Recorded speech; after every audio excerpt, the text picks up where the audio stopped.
In this video, I'm going to show you a couple of tips and tricks that I've learnt from using the template maker and Illustrator in decorating the biscuit package that you're going to design. So from the note in Daymap, I want you to open up the website. This is what the website looks like, and I've had a trial run with a few of these to see which ones work the best. And you can see there are many different options, and I'll show you one of the ones that I've created.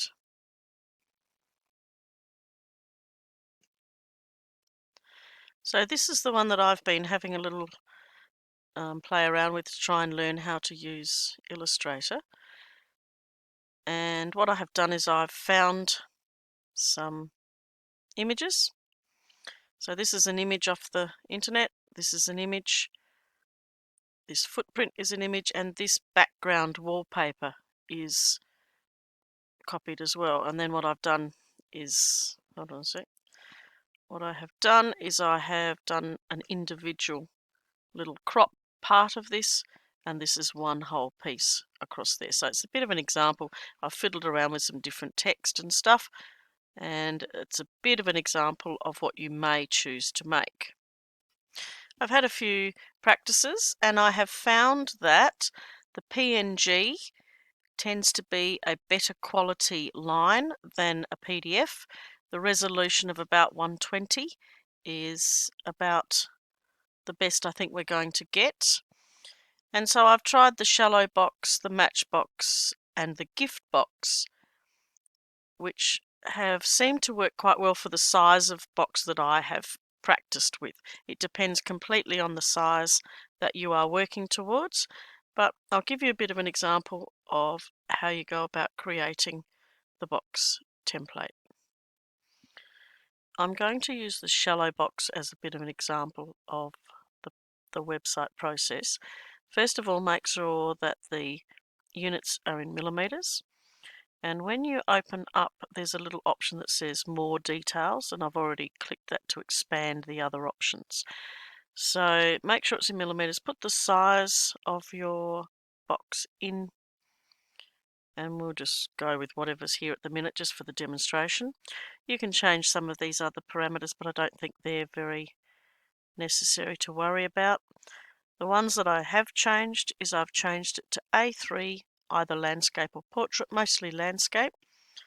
And then I've changed the resolution up to 100 or 120, and I've changed it to a PNG file. Now before you go any further, it pays to check this little preview here, because it shows you whether or not the box that you are trying to create will actually fit on the A3 sheet. So for example, if I was to make that 60, let's see what that might do there. So let's have a look at that. I've changed the size here, and I've only done that just to show you that this preview actually goes off of the page. So if I come down and change it from landscape to portrait, still it's better, but it still doesn't quite fit. So don't create the box if this stage is incorrect. I suspect this one you may be able to get away with, because these little bits here are just the folding in or the gluing flaps, and you could probably get away with that particular one. Now remember, I've made these sizes up. So anyway, you go through and you create that, and down here I've got my PNG file which is saved. So what I'm going to do now is open up Illustrator. So when you open Illustrator, you want to open a new file. So if we go to File, New, and you want to make sure it's an A3 size, millimeters, orientation is landscape, and just check that the size is correct for the A3 page and go create. Then what we're going to do is go to File, Place, and for this example I'm going to select the one that I've just created. So we'll go to Place, and then you bring the mouse cursor across and click in the top left hand corner of the page, and then it creates the page there. Now in this instance we have got a landscape page and we needed to have a portrait page, so I'll just make a change on that a second. So what I did is I opened up a portrait page, and then what I tried to do is put this on here, and then in the end I rotated the view around. So you can either move the picture across, or like this one to do that. So what you can see is I actually have lost more of the box than just these parts here. So I'm going to actually delete that one, and I'll open up one that I've previously done. So this one will fit. It's a shallow box, 195 by 60 by 35, and I'll show you how to do a quick little bit of editing. But I'm going to go back to the template maker a second and show you a couple of things. One thing that I have found helpful is when you're putting in the size, the length will stay the same, but the width, for example, and the height of the box, sometimes changing these two around does make a difference to the actual way that it looks. Okay, so we've got our A3 landscape, 60 and 40. So if I change this one to 40 and I change this to 60, I have found that it makes a bit of a difference to the appearance of the box. So see these long parts out here? I'll go back to the other one, and you can see the appearance does change quite a little bit.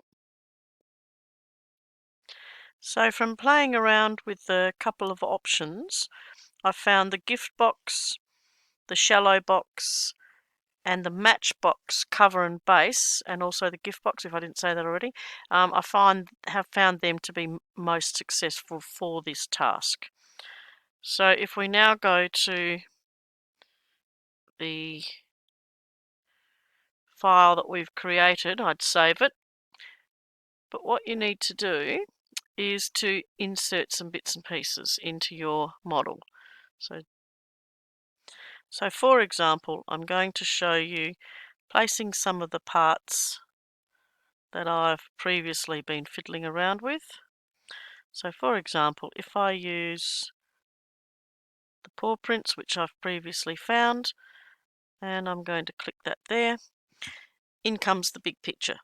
If you press Shift and click with your left mouse button, you can reduce the size of something, but you can keep it in proportion. If I just grab the corner, it changes the proportions. So if you're wishing to keep something in proportion, Shift allows you to do that. So you can make that fit wherever it is on your picture.